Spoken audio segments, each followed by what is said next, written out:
Okay, let's take a look at the next question. So the next question says, which of the following would reduce the supply of microcomputers?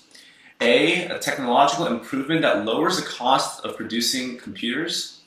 B, higher wage rates for the workers that assemble the computers. C, a reduction in the price of computer chips used to produce computers. Or D, a reduction in the price of computers. And so let's take a look at it and break this down. So reducing the supply of microcomputers refers to a leftward shift of the supply curve. You would see it on the graph as something like this, right? We have a supply curve, and it would shift to the left by some degree. Basically, a reduction in quantity supplied at every single price point. And so what could lead to that? Part A says, or answer choice A says, a technological improvement which lowers the cost of production.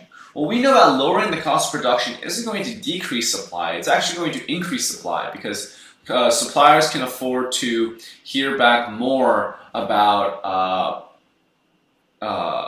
can afford to produce more at every single price level because it costs them less to produce the same type of good. B says, so A is not going to be right. B says a higher wage rate for workers that assemble computers. And this seems like a competitive answer, right? A higher wage rate, well, wages are a factor of production.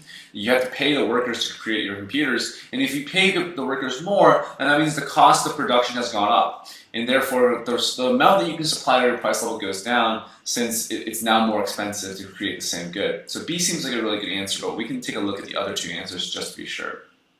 C says a reduction in the price of computer chips used to produce computers. And so again, this is a factor of input of production, right? If computer chips are necessary to produce computers and there's a reduction in their price, then it becomes cheaper for a producer to produce these computers. And so we would expect a rightward shift, not a leftward shift in the supply curve here. So it's not going to be C. And finally, D says a reduction in the price of computers. And this would be more so an interaction of supply and demand. It's a simple reduction in the price of computers is not going to reduce the supply of microcomputers.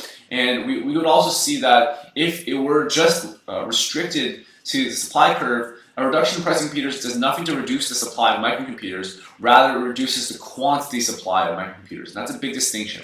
Right? A reduction in supply is a shift of the entire curve. It means lowering your production at every single price level, whereas a reduction in the price of computers leading to a reduction in quantity supplied is simply a shift along, or a movement along the supply curve from a higher price point to a lower price point. And so that change is simply that reduction in quantity supplied, not a reduction in overall supply.